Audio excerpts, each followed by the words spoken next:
Tabangan nato ang ato ang ginikanan, kay importante na sila munang atagan. Nato na sila o kayuhan, para pud makabalos ta sa ilang binuhatan. Tabangan nato ang ato ang ginikanan, kay importante na sila munang atagan. Nato na sila o kayuhan, para pud makabalos ta sa ilang binuhatan. Kung sila wala punta sa kalibutan, muabot ang panahon sila kay matigulang. Dako ilang kalipay basta kita magbinutan, magsakit ang ilang dugan basta kita magbinuang. Atong tabangan, atong mga ginikanan, tukita na tao, ila paganit ang gihilakan. Diri sa kalibutan, sila ra tao na tumasaligan. Umagkinaunsa, wala in taon tay lain daganan. Sorry kay ma, sorry kay pa, inyong anak gatubo, inyong tambagan ug minaayo pero mao pa ang masuko. Gusto lang nako kamo masayod ni aram mo permisa akong dughan ang akong gugma para kaninyo dili mapugan ug dili maundang. Di na parehas inyong anak karon lahi sa una, kay di ko kadawat ang likong pamilya kalit nga nabungkag.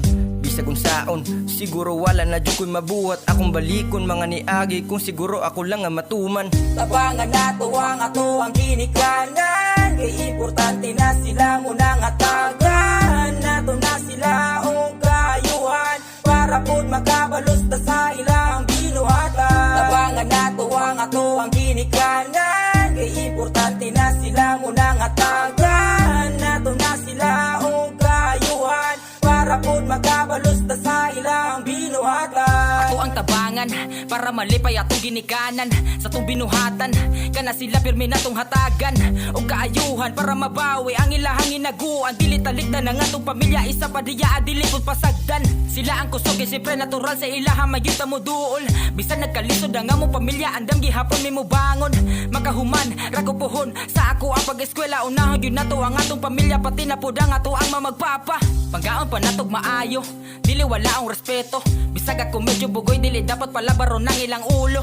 Bisag usahay, sila kay dili kay natong masabtan. Bisag unsaon, bisag ing ana, wala gihapon tagi pasagdan. Natural, raman ni tawon pagka na sila ang masuko. Kay naaman, kunti sala, dili lang yun ulaton mapuno. Bisag ing ana, lang yun sila, naagi hapoy tarong kasing-kasing. Sakto kaayo ang ilahang gugma, pero usahay di nato mapansin. Tabangan nato ang ato ang ginikanan, kay importante na sila munang atagan. Nato na sila o kayuhan, para pud makabalos ta sa ilang binuhatan. Tabangan nato ang ato ang ginikanan, kay importante na sila munang atagan. Nato na sila o kayuhan, para pud makabalos ta sa ilang binuhatan. Naayo usahay akong mama maglabad ang ulo, kay iyang anak grabe ka badlungon og kamal dito. Halos di makontrol matino manon sayang gusto. Wanag hunahuna sa mga gastog sakripisyo. Sayo sa buntag nakahikay ng mga pagkaon.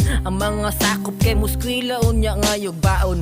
Mga pulo nga plansyado at timado jud kaayo. Gikan buntag hantod sa hapon nya dili pa jud magtarong. Pasensya na kaayo ma, kung ang imong anak sa kabugoy kay nagbaga. Kalimti na tong panahon, pait nga kagahapon. Mga dagko na mima kami nasad na mo padayo. Pahulay na dira ama, relax na lang imong tirada. Paabot lang kaskorta unya pagtagbag pagwapa. Salamat sa mga bunal, mga sagpa ug kulata. Kung wako to na agian, isakos ba ng mangulata. Tabangan nato ang ato ang ginikanan, kay importante na sila munang atagan. Nato na sila o kayuhan, para pud makabalos ta sa ilang binuhatan. Tabangan nato ang ato ang ginikanan, kay importante na sila munang atagan. Nato na sila o kayuhan, para pud makabalos ta sa ilang binuhatan. Tabangan nato ang ato ang ginikanan, kay importante na sila munang atagan. Nato na sila o kayuhan, para pud makabalos ta sa ilang binuhatan. Tabangan nato ang ato ang ginikanan, kay importante na sila munang atagan. Nato na sila o kayuhan, para pud makabalos ta sa ilang binuhatan.